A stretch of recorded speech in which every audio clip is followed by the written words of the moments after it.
Oi de casa, dá licença, está começando o podcast Nutrição de Safras, um episódio especial da nossa editoria Feras do Agro. Pegue o seu cafezinho e se prepare para a nossa conversa.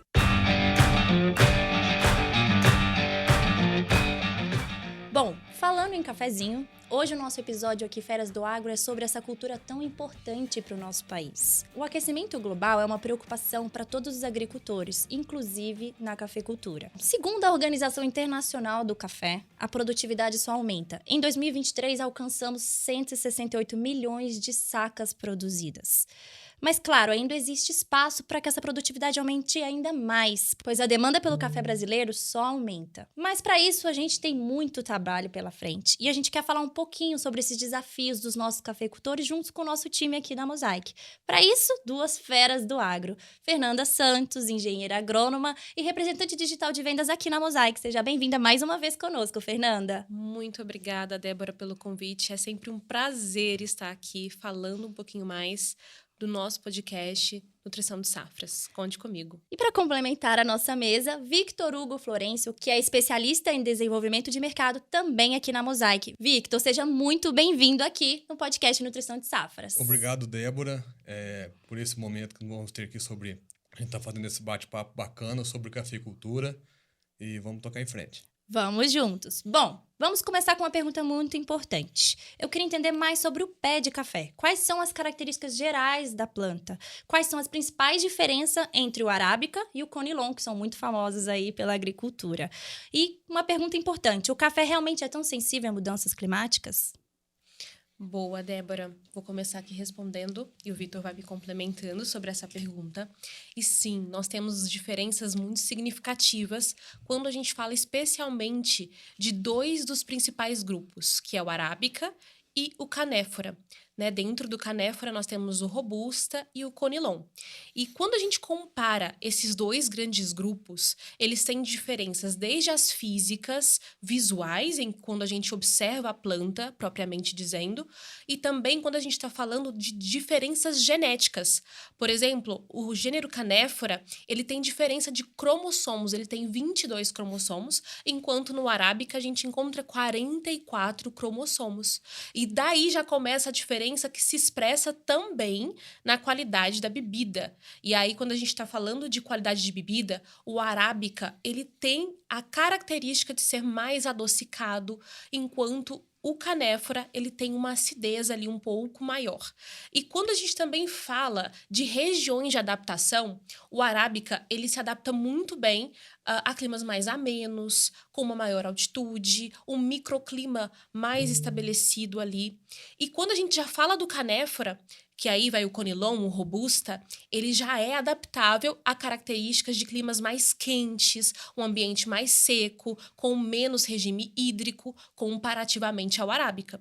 E aí, isso também se expressa em valor monetário por saca desses dois gêneros. Quando a gente fala do arábica, ele tem um valor agregado maior, inclusive por conta desse acúmulo de açúcares, que é diferente lá no grupo canéfora. Tá? Então, essas são algumas das principais diferenças dentre esses dois gêneros. Não, perfeito, Fernanda. Fernanda pontuou muito bem essas características, essas diferenças entre esses dois grupos. Quando a gente pega no parque cafeeiro brasileiro, a gente vê em torno de 2,2 milhões de hectares de café, sendo eles aí em torno de 1,8 do arábica, né, que realmente é o que tem mais expressão em nível nacional, e em torno dos seus 400 mil hectares do canéfora. E quando nós pegamos a parte da bebida, né, ela se diferencia muito devido até ao próprio teor de cafeína. Você pega o cafeiro arábica, ele tem em torno de 1,1%, 1,2% de cafeína. Quando pega um canéfora, 3,5%, 4%. Por isso que a gente vê aquela bebida mais forte, de gosto realmente mais marcante, que consequentemente traz ao café canéfora um uso muito nos blends de bebidas, por ele ter essa característica mais marcante. Enquanto o café arábica, ele já é essa bebida mais suave, realmente aí que muitas das vezes ele até é melhor agregado valor no mercado quando tem aquelas especificações 100% arábica, peneira 16 acima, todas as outras questões que agregam mais essa qualidade de bebida. E outros fatores que pode diferenciar também, além dessa parte genética, de cromossômica e tudo mais, até a própria morfologia da lavoura. Você pega uma lavoura de café canéfora, ou uma lavoura multicaule, ou seja, ela tem vários ramos ortotrópicos. E quando nós falamos já do arábica, ele tem essa parte aí, dessas características dela ser autógama e não alógama. Ou seja, a própria planta ali, quando abre a flor já está fecundada. Essas então são algumas das características que se diferenciam. E outro ponto bem interessante também, quando mostra desses dois grupos aí, né, canéfora e arábica, é a relação à temperatura ideal. Sim. A gente pega um cafeeiro arábica, a temperatura ideal fica em torno dos seus 18 graus, 22, no máximo 23 graus ali, que ela expressa seu maior potencial fotossintético. Quanto nós trazemos isso daí para o canéfora, já vai 22, 25, 26 graus Celsius, ou seja, é uma planta mais resistente a alta temperatura. Quando a gente fala aí nesses aumentos de temperaturas recorrentes que nós tivemos, inclusive esse ano, picos de temperatura, Sim. os meses de setembro, outubro, novembro de 23, para o cafeeiro arábica isso é muito danoso, porque ela realmente sente muito esse acréscimo de temperatura que nós estamos vendo nos últimos tempos. Perfeito, pessoal. Vocês trouxeram muito claro aqui as principais diferenças. E eu queria aproveitar, o Vitor começou mencionando aqui sobre essa questão de produtividade. Tem um traço muito característico na cafeicultura que é a bienalidade, que é um ano de safra mais alta e outro de safra mais baixa. Isso é um fator natural da planta. Aí eu queria entender um pouquinho qual é a razão desse comportamento, quanto que isso afeta a produtividade e como a gente pode resolver esse problema nas lavouras. Perfeito, Débora. A parte da bienalidade, né, assim, ela é um processo fisiológico natural. Nós podemos assim, amenizar essa questão da bienalidade, mas nunca falar que você vai não ter bienalidade nenhuma. Você vai resolver 100%. Apenas você vai atenuar aquele processo fisiológico, que é natural da planta. Para a gente entender isso, a gente tem que ver uma coisa. Entender um pouco sobre o ciclo do café. O ciclo do café, diferente de outras culturas, é um ciclo de 2 anos. Naquele primeiro ano, a planta vai fazer o crescimento de ramos novos. Por que ramos novos? O café só produz no ramo novo e a partir do momento que ele produziu naquele local daquele ramo, ele não produz novamente ali. Então, uma vez produziu naquele nó, ele não vai ter mais produção. E no próximo ano ali, que é o ano onde teve aquele crescimento de ramos, vai ter ele então o enchimento, a formação dos grãos, toda a parte de expansão rápida, granação, maturação. Então, um ano ele gasta mais energia na parte vegetativa e no segundo ano é nessa parte da frutificação, do enchimento de ramo. E a gente sabe que o grão, ali, o fruto do café, ele sempre vai ser o órgão preferencial de energia da planta. A planta vai drenar toda a energia que ela tem direcionado para essa parte dos grãos. Consequentemente, vai ter menor crescimento. Então, o que a gente fala? Em um ano, a planta cresce, no outro ano, ela vai ter essa parte de produção de grãos, Sim. a energia toda destinada ali e não vai sobrar energia para crescimento. Então, um ano ela cresce bastante, no outro ano ela produz bastante e, consequentemente, cresce menos. Ela cresceu menos aquele ano, no próximo ano a produção vai ser baixa. Porque, como a gente falou, ela tem que lançar ramos novos para ter produtividade. E como ela cresceu pouco, vai ter pouca reserva, vai ter baixa produtividade. Então, um ano produz bastante e o outro ano produz menos. Essa característica natural. E quando a gente fala em processo para a gente conseguir atenuar um pouco essa bienalidade, a parte da nutrição de plantas é algo assim fundamental. Eu acho que, no meu ponto de vista, assim, como engenheiro agrônomo, conhecendo a cultura, o principal que a gente tem que trabalhar, que a gente consegue atenuar um pouco isso. Então, assim, quando a gente fala da bienalidade do cafeiro, a gente tem algumas práticas de manejo e como em destaque a nutrição de plantas acredito que é a principal forma para a gente conseguir atenuar essa questão da bienalidade do cafeeiro. Então, desde um preparo do solo muito bem feito, porque é uma cultura que vai ficar 15, 20, 30 anos ali sempre produzindo, é algo muito importante, com correção do solo, calagem, todos os nutrientes ali bem aportados. E após isso também aquela nutrição equilibrada. Não é só fornecer nutrientes, é você entender sobre a dinâmica dos nutrientes no solo, as quantidades, as fontes, tudo ali para realmente que o cafeiro expresse seu melhor potencial produtivo ali e atenue a questão da bienalidade.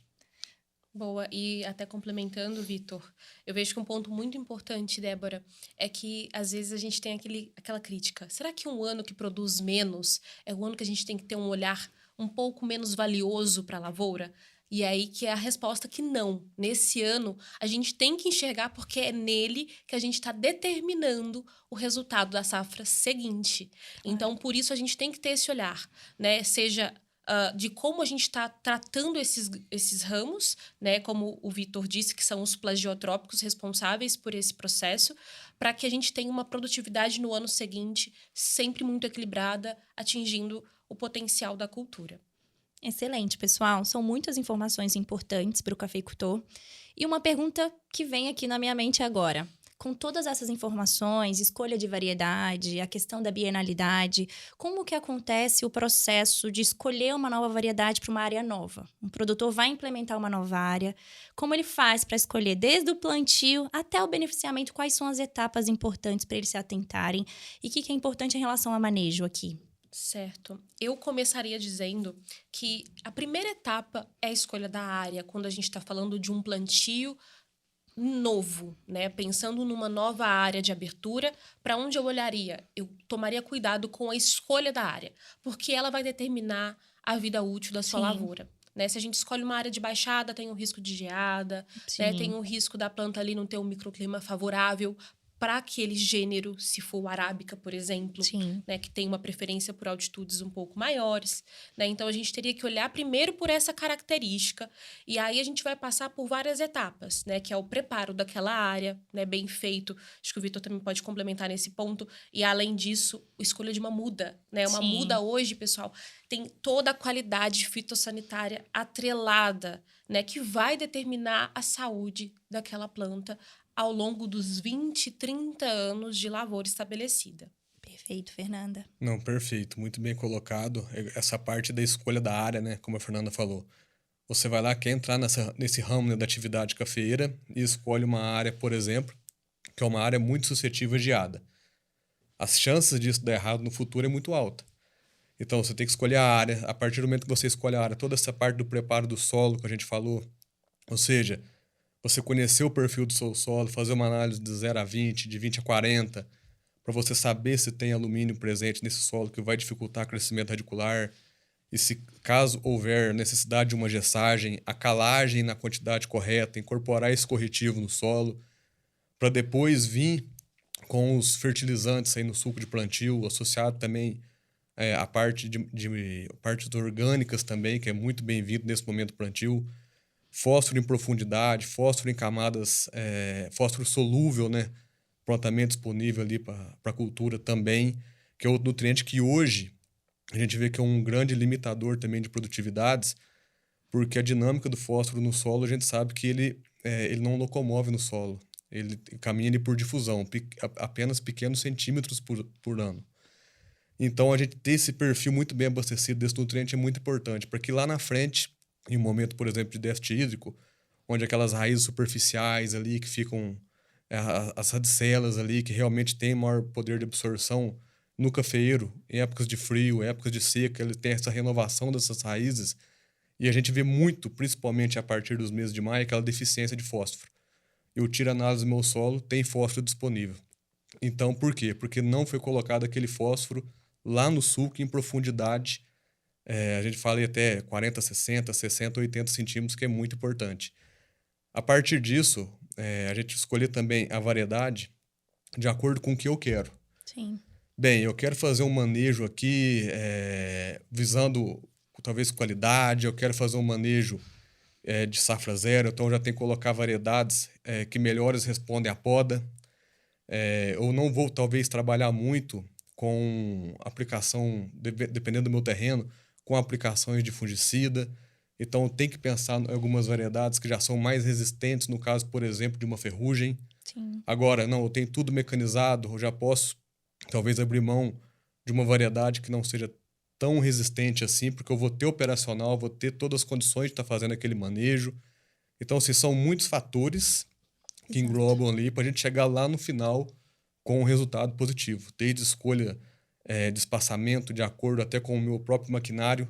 Talvez eu utilize um espaçamento mas o meu maquinário que eu tenho disponível não consegue trabalhar naquele espaçamento. Então, assim, são muitos fatores que a gente tem que correlacionar para entregar um bom resultado no final. Muito bom, pessoal. E agora a gente vai entrar num assunto que nós da Mosaic adoramos: nutrientes. Quais são os nutrientes essenciais em cada etapa ali do desenvolvimento do café no campo? Quando nós falamos em nutrientes essenciais, a gente lembra sempre daquela lei do mínimo, né? Sim. Não tem aquele nutriente mais importante e nem o menos importante. Eles são nutrientes de planta que devem ser fornecidos em suas quantidades adequadas para o bom desempenho da cultura. Quando nós pegamos as fases do cafeeiro, algumas fases ali destacam realmente alguns nutrientes, que a gente vai conversar aqui também. Mas um aspecto muito importante no café é o princípio que a gente fala, o princípio 4Cs da adubação, que é a gente trabalhar realmente ali com a dose certa, ou seja, que a gente fala a quantidade, quilos por hectare daquele nutriente realmente ali sendo aplicado. A gente sabe que não existe ali alquimia de nutrientes, eu não aplico 200 quilos de um nutriente no solo e ele se transforma em 300. Realmente eu tenho que trabalhar muito bem essa dose, em quilos por hectare, ou micronutrientes, gramas por hectare. A fonte certa também é muito importante, ou seja, tem muitas maneiras, por exemplo, de eu estar fornecendo K2O, que é o potássio, né, para a cultura. E ele deve ser solúvel. Por quê? Porque ele tem que estar no momento correto ali para a planta estar absorvendo. Sim. Talvez eu aplico apenas por questões de ponto, mas aquele fertilizante não é solúvel, a minha planta não vai estar absorvendo aquilo. Certo. E não vai estar gerando resultado. Depois do que eu já vi, fonte certa, quantidade certa, tem também o local certo. Esse local a gente tem que ter um entendimento sobre os nutrientes, como que ele é no solo. Se esse nutriente caminha por fluxo de massa, então eu posso aplicar ele um pouco mais longe das raízes, que ele vai chegar até lá para ser absorvido. Se o meu nutriente é por difusão, então tem que colocar ele realmente em cima da raiz ali, porque ele não vai caminhar nada, como é o caso do fósforo, que a gente falou. E o outro ponto muito importante para o cafeeiro é o time de aplicação, ou seja, o time certo, a época certa. Por que a gente fala essa época certa? No cafeeiro, a gente vai ter ali o florescimento por volta de agosto, setembro, e a partir desse florescimento ele vai entrar no processo que a gente chama de expansão rápida de grãos, que compreende ali de setembro até dezembro, basicamente. Isso vai de acordo com a variedade, que pode mudar um pouco também. E nesse momento de expansão de grãos, um nutriente que não pode faltar de maneira alguma é o nutriente potássio. Porque o potássio, junto com a água, vai trazer aquele turgor celular, e esse turgor celular vai formar, então, a peneira, ou seja, vai formar o tamanho do grão. A partir do momento que eu tenho deficiência ou de água ou de potássio, eu vou ter peneira menor do meu grão, do meu café. A partir desse momento, a gente fala ali da expansão rápida de grãos, vai vir o momento da granação, que compreende ali de janeiro, basicamente, meados de dezembro, até ali março, final de março. Nesse momento, já são outros nutrientes que são muito importantes. O potássio, novamente, porém, agora, magnésio, sendo esse magnésio de fonte solúvel, porque é o magnésio que vai bombear esse açúcar para o grão, que vai realmente fazer a granação desse meu café, para gerar peso do meu café, e o boro também. Porque o boro, para ter esse caminhamento do açúcar produzido na folha e direcionado para o grão, vamos falar, os vasos condutores ali que levam, eles são construídos ali através das suas paredes com boro. Então, se eu tenho deficiência de boro, eu tenho deficiência desse caminhamento do açúcar dentro da minha planta. A gente falou de potássio lá no momento da expansão rápida de grãos, agora falou também de magnésio, um magnésio prontamente disponível, solúvel, para ter essa granação juntamente com o boro, e depois entra no período aí da maturação, que aí o período da maturação compreende ali basicamente aí de abril até maio, junho, que a gente vai ter ali maiores acúmulos de açúcar ali para estar realmente depois fazendo essa colheita desse café. E quando a gente volta no NK, nitrogênio e potássio, que são os dois nutrientes mais demandados pela cultura do café, que a gente pega de uma média de 250 quilos até 450 quilos de média por hectare, ou seja, são grandes doses comparadas aí com outras culturas, esse time é muito importante. Ele deve ser fornecido pelo menos 70% desse NK até na granação. E por que até essa granação? o cafeeiro, a sua fisiologia, como funciona? Eu aplico esse nutriente, a planta abastece ela, forma reservas, e o primeiro, então, eu abasteço a planta e a planta depois vai abastecer esse fruto. Sim. Se eu dou um erro de não aplicar esse nitrogênio e potássio antes da granação e aplico ele após a granação, eu posso ter até um efeito negativo, que eu estimulo esse meu cafeeiro a desenvolvimento vegetativo e vai ter, então, uma competição entre açúcar caminhado para o grão e açúcar caminhado para o desenvolvimento vegetativo. Consequentemente, eu perco massa de grão, eu perco peso de grão. Então, assim, quando a gente fala em time de aplicação, pensando no café, é extremamente importante para a gente conseguir aí um bom resultado final.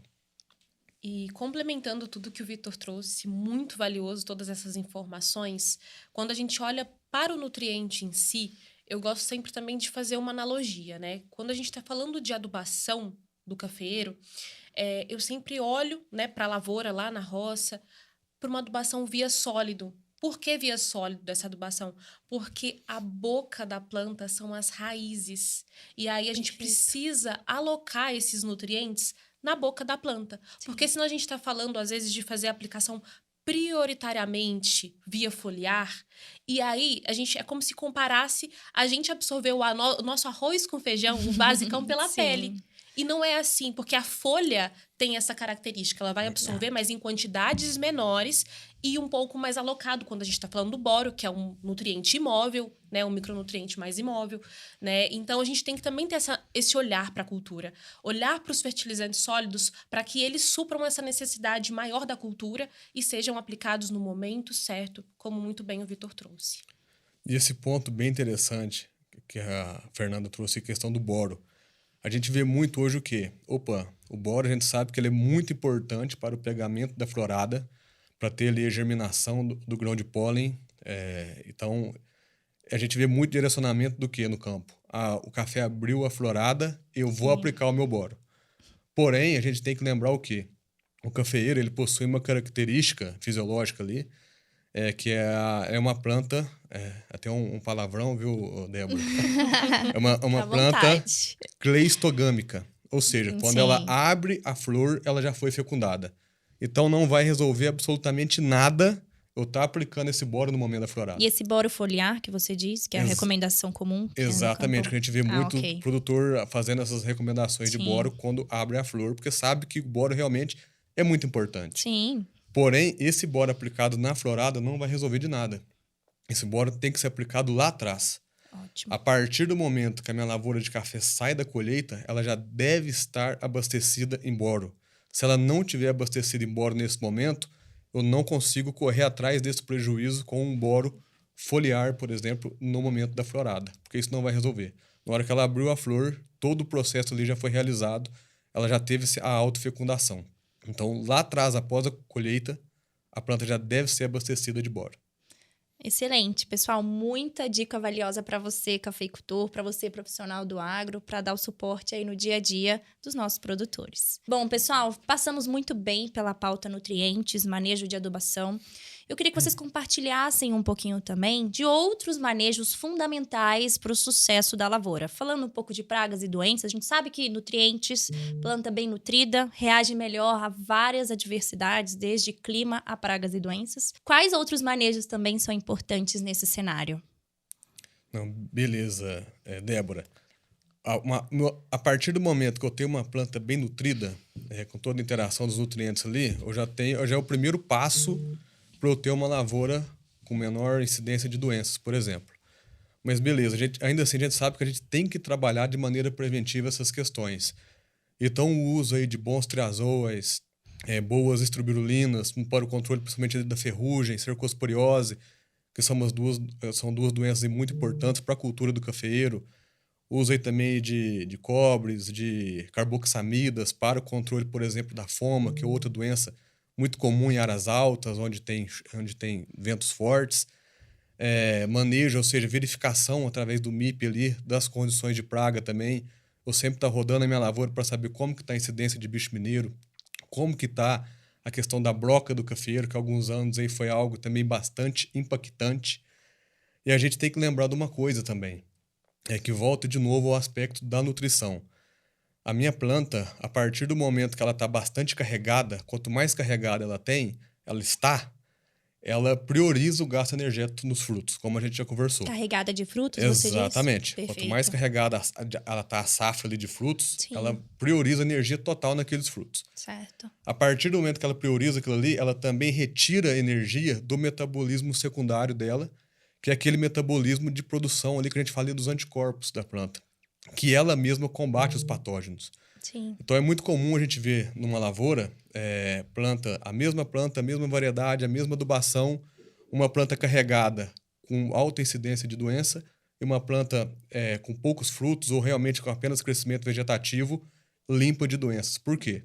Porque ela teve todo esse gasto energético que ela teria no metabolismo para combater doenças direcionado para os frutos. Ela fica mais fraca. Certo. Então, quanto mais carregada está a minha planta de frutos, maior o meu nível de atenção Sim. a controle de pragas e doenças. E quando a gente fala novamente em nutrição, por isso que a gente fala que é muito importante estar realmente ligado a tudo, Sim. a gente tem que lembrar que não é só aplicar o nutriente. Sim. O nutriente ele é aplicado, depois que esse nutriente é aplicado no solo, ele é absorvido, e depois que ele está dentro da planta, ele tem que ser assimilado. E um exemplo muito comum da gente ver é a questão da rota do nitrogênio que a gente fala. Para a planta ter uma boa assimilação desse nitrogênio, para ele formar proteínas, formar estrutura lá dentro dela, ela precisa também de 2 outros nutrientes, como, por exemplo, o enxofre e o molibdênio. Então, se eu esquecer de aportar um molibdênio, se eu esquecer de aportar um enxofre e estou apenas aplicando nitrogênio, muitas das vezes eu estou acumulando nitrogênio livre na folha, Sim. que também é muito atrativo para praga e doença. Ou seja, tem que ter uma dose certa, que é o que você mencionou anteriormente para Exatamente. gente. Dose certa e interação dos nutrientes. Para eu ter Perfeito. realmente esse bom uso do meu fertilizante nitrogenado, por Sim. exemplo, uma ureia excellent, eu devo estar lembrando também do meu enxofre, que tem que estar junto ali na assimilação do nitrogênio, e também, muito nos casos, do molibdênio, que também faz realmente a assimilação desse N dentro da planta. Perfeito. Excelente. Eu acho que essa visão, né, que o Vitor trouxe para a gente sobre todo o manejo integrado de pragas e doenças, ele também é complementar ao nosso olhar técnico, né, agrônomo, produtor, que está ali na fazenda, no dia a dia, e que tem que entrar, obviamente, com manejo preventivo, mas sempre Sim. acompanhar também a lavoura, ir até ela, identificando visualmente se começou-se o nível crítico, se é o momento de eu fazer um outro tratamento para poder fazer a intervenção daquela praga e daquela doença, né? E a gente fala muito isso nas nossas visitas, de estar ali presente dentro da lavoura todas as semanas, se possível, mais de 2 vezes, para que você sempre acompanhe. A lavoura tá linda, tá majestosa, mas ali pode estar um foco de doença, como muito bem o Vitor disse. Ela estando fortificada de frutos, cheia ali, repleta para entregar uma produtividade interessante, ela também é uma porta ali aberta para todas essas doenças e pragas que a gente conhece. Não, perfeito. Fernanda e Victor, realmente faz todo sentido esse acompanhamento, essa rotina, principalmente acompanhamento técnico, né, pessoal, que faz toda a diferença ali no final da colheita. Bom, aproveitando, a gente tem percebido um movimento de mercado muito forte em relação à qualidade da bebida, a qualidade do café. Não só o mercado interno, como o mercado externo também, que é um grande comprador dos nossos grãos e do nosso café. Eu queria entender a visão de vocês, técnicos e profissionais, sobre a certificação do café. O que isso atrela ao produtor e a qualidade da bebida. Faz diferença o manejo da lavoura até a colheita? O que faz diferença para ele garantir uma certificação, um café de nota mais alta e, claro, mais rentabilidade ali no final do dia?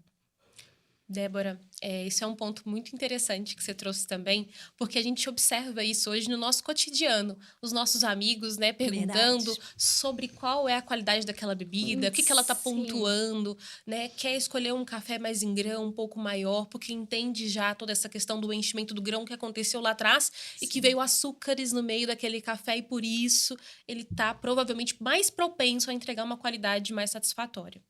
E isso está realmente atrelado a todas as etapas serem cada vez mais assertivas. Sim. Desde o manejo de irrigação, desde o manejo de adubação. Isso tudo traz mais qualidade. E hoje, o mercado, não só o consumidor, mas como você muito bem disse, o mercado comprador desse café, sim, ele quer porque ele sabe que tem público.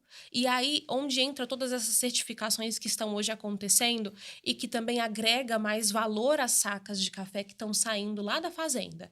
Porque exatamente por isso, porque entendem um manejo mais sustentável, entendem um manejo que está priorizando ali a saúde daquele solo, que está querendo observar o manejo da microbiota, o desenvolvimento dos micro-organismos naquele solo e que, por isso, vai entregar ali dentro do grão também um resultado atrelado a todo esse esforço na cadeia produtiva. Então, hoje existem certificações que vão realmente acompanhar toda essa etapa de sustentável ali, seja na colheita, seja no manejo de adubação, se é um fertilizante que foi aplicado com teor menor de cloro, sim, porque isso vai influenciar na qualidade da bebida lá na frente, né? Vai entendendo ali todo a cadeia do produtor no seu dia a dia. Então, hoje existem diversas certificações, cada uma com as suas características, que vai ali exigir, por exemplo, diferentes padrões de onde vai ser alocado aquele café, se ele vai ser num terreiro né, com apenas o solo, se vai ter ali um cimentado, se vai ser suspenso. Sim. Existem todas essas características que vão impactar nas diversas certificações que o produtor hoje pode alcançar, tá? Perfeito. Não, perfeito, Fernanda. A gente vê que esse movimento, né, dos cafés certificados, dos cafés especiais, é realmente um movimento realmente muito crescente. A gente vê aí que hoje se busca realmente o consumidor final saber como esse café foi produzido, né? Até essas questões de trabalho, a origem do café, de onde saiu, como ele foi produzido, de onde ele saiu, até para ele chegar lá no copo do consumidor final. E em relação também à qualidade de bebida, além da parte química, que a Fernanda já abordou também, a gente sabe, novamente, que também está atrelado muito a isso, a qualidade física do produto, né? Que a gente vê muito cafés, peneira 16 acima, 17 acima, isso é muito importante. E já puxando um pouco a sardinha para o nosso lado de novo, na parte da nutrição de plantas, sim, a gente sabe mais uma vez que naquele momento da expansão rápida de grãos, faltou potássio e faltou água, eu vou ter redução de peneira. Então, mais uma vez, a gente fala que a nutrição de plantas, não só na qualidade química do meu cafeeiro, mas também a qualidade física está totalmente atrelada. Não, perfeito, pessoal. Bons pontos apresentados. E eu aproveito para fazer uma pergunta. A gente entende que o movimento de mercado é ficar cada vez mais exigente. A gente entende também que o produtor tem um desafio cada vez maior. A gente está em um cenário de mudanças climáticas que não param, que preocupam todos nós. Eu queria entender na prática, no dia a dia do produtor, como lidar melhor com esse cenário desafiador de mudanças climáticas, sem perder ali a rentabilidade, a produtividade e a qualidade da sua colheita. Quando nós falamos em mudanças climáticas e café arábica, é realmente algo assim, que tem que ter muita atenção. Sim. Porque o café arábica, ele sente muito esse aumento de temperatura que a gente tem visto, sente muito. Ele é realmente mais suscetível a danos ali de escaldadura, que a gente vê muito comum. Até esse ano mesmo, a gente rodando as lavouras, é comum a gente ver aquele sintoma de escaldadura do café, ocasionado aí por altas temperaturas, alta radiação solar. E para a gente entender isso, a gente tem que lembrar da origem do café. Por que acontece isso com o café? A gente fala, o café acontece isso porque ele é uma planta C3. Beleza, a soja também é uma planta C3 e não sente tanta essa alta temperatura. E a gente tem que lembrar, então, que o café, a origem dele, o centro de origem dele, é de uma região de subbosque, lá da Etiópia. Regiões aí sombreadas, regiões com serrapilheira, sim, regiões de fertilidade mediana. E nós assim como nós carregamos esses traços dos nossos ancestrais, o cafeeiro é a mesma coisa. Por mais que teve todo esse quesito do melhoramento genético, de seleção de variedades, essa parte de ser uma planta adaptada a lugares sombreados, a locais de subbosque, isso permanece. E nós pegamos esse café e trazemos ele para a produtividade a pleno sol. altas temperaturas e queremos que ele produza muito. Sim. E quando a gente pega num comparativo, até a gente pode falar assim, com uma planta de milho, por exemplo, uma planta C4, muito mais resistente, muito mais produtiva, muito mais quesito de eficiência fotossintética. Ela seria, por exemplo, uma Ferrari das culturas. Quando nós pegamos aí, por exemplo, uma soja, ela seria, vamos dizer aí, um Corolla, uma planta bem resistente, se adapta muito bem e consegue boas produtividades. E o nosso café, quando se diz aí eficiência fotossintética, ele seria um Fusca no meio dessa turma. A gente pega aí a quantidade aí de micromol de CO2 por metro quadrado por segundo, que é como que é avaliada a eficiência fotossintética de uma cultura. O milho está na casa dos 50, a soja na casa de 25 e o cafeeiro na casa de 8 a 10. Então, realmente, ele é muito menos eficiente fotossinteticamente falando. E para a gente atenuar isso, a gente, de novo, volta no quê? Quesitos de manejo. Como, por exemplo, proporcionar um clima, como ele veio de regiões subbosque, regiões sombreadas, proporcionar esse clima similar. Como com a boa maneira da gente conseguir isso? A gente fala muito do quesito da população de plantas, do espaçamento desse cafeeiro. Por quê? Com o espaçamento mais adensado, ele vai promover aquele microclima interior da planta ali. Ele promovendo esse microclima mais fresco no interior da planta, ele vai permanecer com os estômatos mais abertos, vai fazer mais fotossíntese. Porque a grande questão, o que é? Alta luminosidade, alta temperatura, a planta fecha o estômato. Ela fechou o estômato, ela para de fazer fotossíntese. Sim. Outro ponto, novamente, a questão da nutrição de plantas. E destacando, basicamente, aí, 5 nutrientes extremamente importantes para que esse cafeeiro consiga melhores resultados, melhores produtividades, mesmo em climas adversos. Que é a questão do magnésio como macronutriente. O magnésio, ele faz parte da formação aí um outro palavrão aqui, viu, Débora? Fica à vontade. Da glutationa. E essa glutationa confere maior rusticidade a esse café. Ela tolera mais essas questões, a gente fala ali das espécies reativas ao oxigênio. Então, magnésio como macronutriente e também os micronutrientes, como cobre, ferro, manganês e zinco, que também atuam diretamente em algumas enzimas que vai ajudar nessas espécies reativas ao oxigênio. Então, a gente, quando consegue conciliar esse manejo de estande de plantas ali, de população por hectare, para conseguir esse clima um pouco mais adensado, junto mais esse manejo nutricional, lembrando de magnésio, lembrando de zinco, de manganês, de cobre, de ferro, eu consigo propiciar lavouras mais resistentes a esses aumentos de temperatura. Bom, pessoal, a gente está chegando ao final dessa super prosa sobre essa cultura maravilhosa que é o café. E eu queria vocês, nossos convidados, Fernanda, cafeicultora, além de agrônoma, um conselho, uma dica profissional, comercial, de algum produto aí para o dia a dia do produtor que possa ajudá-lo a manter a produtividade em todo esse cenário desafiador que ele tem vivenciado. Boa, Dé. Dentro do que a gente falou de toda a nossa conversa, acho que deu para a gente poder entender ali o quanto a adubação está atrelada a todos os efeitos ao desenvolvimento da cultura. Então, nada mais justo do que não faltar produtos com tecnologia agregada de alta solubilidade dentro da nossa fazenda. E isso é algo que a Mosaic tem em todos os seus produtos no portfólio. É a garantia de entrega de uma tecnologia interessante, com alta solubilidade, com homogeneidade entre os nutrientes que estão presentes dentro de cada produto. Então, por isso, principalmente, quando eu estou falando do café, eu olho muito para o Camag, né, que é um produto hoje que associa magnésio, potássio e enxofre.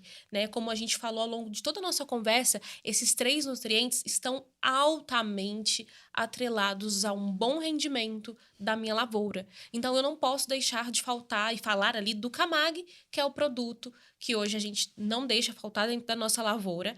E ainda também tem o Performa Ultra, que é um produto que, além de associar potássio, magnésio e o enxofre, ele também vai associar o boro. E a gente tem, sem falar, né, ali nas formas de potássio, que a gente vai ter uma forma ali que vai vindo duplo sulfato de potássio e magnésio, mas também o potássio que está atrelado ali ao produto que a gente tem voltado para o potássio, que é o Aspire. Então, a gente soma essas duas forças potentes Camag, Aspire, e entrega para a nossa lavoura um produto que vai ter também o boro em 2 diferentes formas, que é o borato de cálcio e o borato de sódio. E aí a gente consegue equilibrar para, como muito bem o Vitor disse, trazer o boro nos momentos ideais para que a lavoura absorva via solo esse micronutriente e consiga garantir a florada que a gente espera. Perfeito. Não, perfeito, Fernanda. E a gente sabe hoje, assim, que os grandes limitantes, quando pega na parte assim, nutricional de lavoura, eles falam que hoje não é mais o NPK, o nitrogênio, o fósforo e o potássio.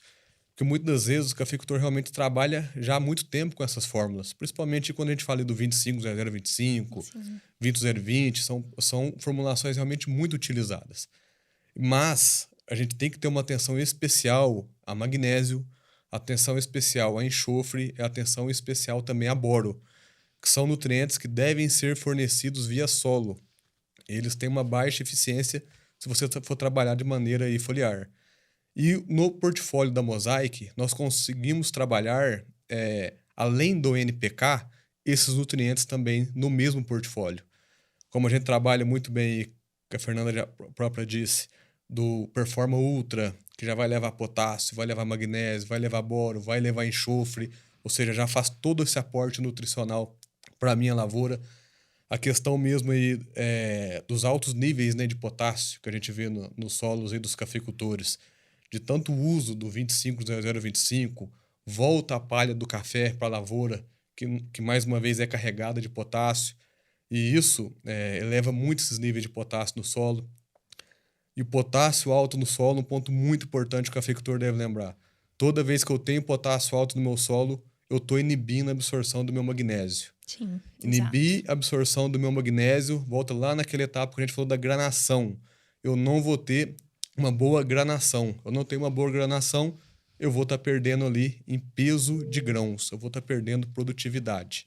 E outro ponto muito importante também, que é sobre o portfólio da Mosaic, é que os nossos portfólios aqui são 100% fertilizante. Quando nós pegamos formulações como 20-0-20, 30-0-10, que são formulações muito utilizadas aí na cafeicultura, alguns fertilizantes do mercado pode conter o quê? Para estar fechando essas fórmulas? O famoso calcário granulado, que não é, vamos falar assim, uma fonte solúvel de nutriente para aquela cultura.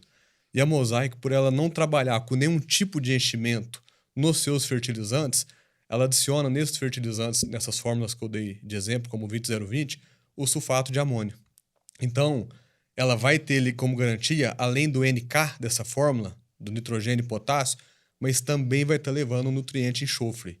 Então, a grande maioria dessas fórmulas da Mosaic utilizadas no café carrega também com ela o nutriente enxofre, que, mais uma vez lembrando, extremamente importante para a gente ter a boa assimilação e uso do nitrogênio que eu estou aplicando no meu solo. Não adianta eu aplicar um se eu tenho deficiência do outro. A gente pode estar utilizando também o Aspire, que é a tecnologia de potássio e boro em 2 fontes, junto, por exemplo, com esse 20-0-20, com esse 30-0-10. Aí eu vou estar levando, então, nitrogênio, potássio, enxofre e boro. Onde eu vou estar fazendo todo o meu abastecimento de boro na minha cultura. Lembrando, mais uma vez, boro, extremamente importante, pegamento de florada, carreamento de açúcar de maneira eficiente para o grão. E eu posso também estar adicionando ainda mais tecnologias nesse fertilizante, como, por exemplo, se eu acrescentar ainda um Camag, que além de eu estar levando, então, o nitrogênio, fósforo e potássio, eu também vou estar nutrindo a minha planta com enxofre, com boro e com magnésio, principalmente esse magnésio que é tão importante para a cafeicultura, o magnésio solúvel. Exato, e acabar de comentar exatamente isso, que a gente está falando de fontes que são solúveis. Sim. Porque de nada adianta a gente fazer uma adubação tão complementar ali para a nossa lavoura, mas está falando de fontes que têm uma dificuldade de liberação. Sim. E aí, no momento em que a minha cultura mais precisa daquele nutriente, ele não está disponível. Então, por isso, é um outro ponto muito importante. Além de não ter o enchimento, como muito bem o Vitor Hugo trouxe, é que a gente está falando de fontes com alta solubilidade. Então, que a cultura consegue rapidamente absorver e já translocar para a sua assimilação.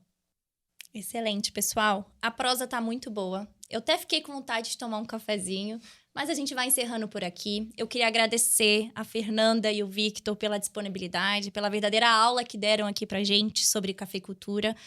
Aguardo vocês numa próxima conversa, pessoal. Vai ser sempre um prazer estar aqui com vocês, falando um pouquinho sobre a cafeicultura, que é o mundo em que a gente está inserida, né, Vitor? Isso aí. Até mesmo de modo pessoal, como a Débora disse. Então, eu sou muito feliz por estar aqui hoje e agradeço a oportunidade. Espero de volta estar aqui com vocês em breve. Com certeza, Débora. Muito obrigado novamente por esse convite, por estar aqui, por estar dando essa conversa muito gratificante, falando sobre a tão querida cafeicultura, que tanto nos alegra. Nós, como os mineiros ali, não tem como não gostar do café.